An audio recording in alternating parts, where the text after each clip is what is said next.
Hi, my name is Miriam Robinson, and we are here today working on the community crochet garden. My plan for community crochet garden is for a series of large-scale sculptures, installations of plants and flowers that are crocheted out of Plarn. And Plarn is this handy yarn that you can make out of the grocery bags in your house. Because it's going to be a 10-foot tall sculpture, it's going to take a lot of flowers and leaves, and for that I'm asking for help from the community for people to participate in the project. People can participate in a number of different ways. If you don't know how to crochet and you want to learn how to crochet, we'll have workshops that teach you how to crochet, the basic steps that you need to know in order to make the flowers and the leaves. If you just wanted to learn how to make the yarn and then give the yarn so that other people could crochet with it, we'll have workshops teaching you how to make the yarn.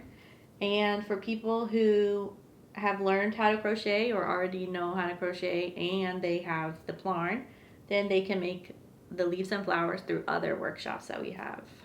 I started asking my neighbors on Facebook and on Nextdoor if they had bag collections, and people just started coming over bringing bags of bags. The first thing that we're going to start with is learning how to make the Plarn, which is this stuff.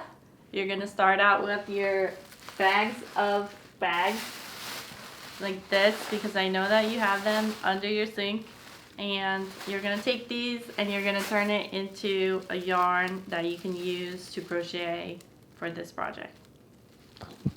How many bags do you think you have? Have you counted? I have not counted, no, but I have at least 3 or 4 trash bags of these, and then like that are full of bags like this that are full of bags, and then I have I don't know, our own bags. I have many bags. I think it takes about 10 bags to make a flower. The first thing I like to do when I'm making the Plarn is to make myself a pile of bags that are flat, because a lot of times they're just all crumpled up inside of other bags.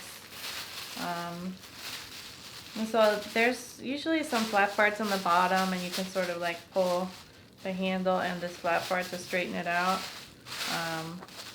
Make a pile kind of like that of a bunch of flattened out plastic bags.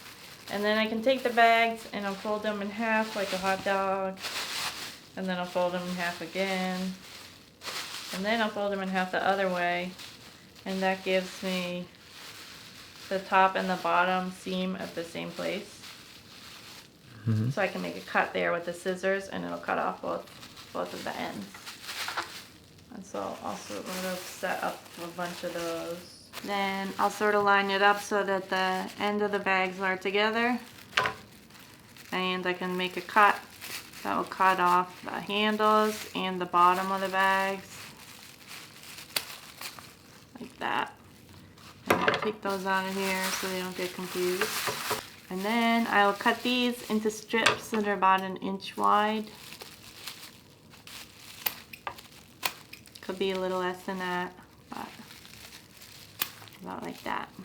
It's a time-consuming process for sure. It kind of depends on what you're trying to make and how many bags it's going to take. But if I'm trying to make a 10-foot tall hydrangea plant, I would hope to have about 100 flowers or so. And if each one takes 10 bags, and each bag takes however many minutes to prep it and turn it into a string of yarn, it's before the process of crocheting, it's a time-consuming endeavor.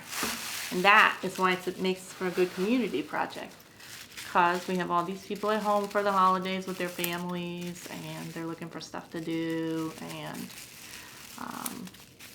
even if you just want to make the Plarn and you don't want to crochet anything, it's the way that people can get involved.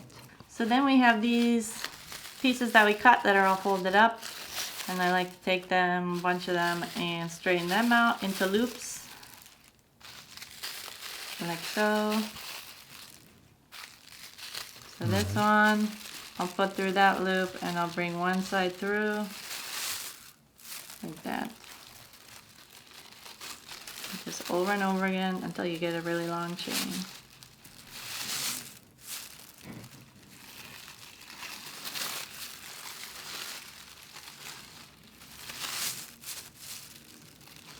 How long should the chain be?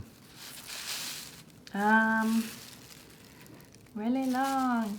I don't know exactly how long. I would say you want to put at least cut 10 bags and cut them up into strips and then chain those together if you want to make one flower. Okay, now I like to roll this up into ball. It makes it a little easier to use, and so I'll just start by wrapping it around my fingers and winding it in one direction. And then once that gets to some size, then I might take it and go a different direction. And then I could take that and I could go diagonally, turning it and winding it to make it into a ball.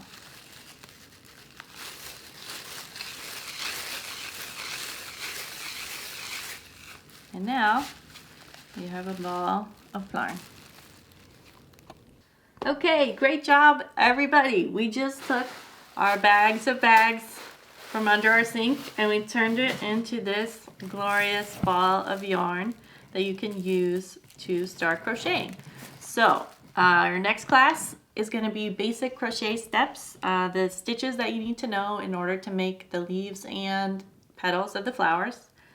Make sure that you get your 5.5 millimeter hook. If you already know how to crochet, you can skip this next class, but tune in next week. We will have workshops and videos to teach you how to do the petals and the leaves for the hydrangea plant.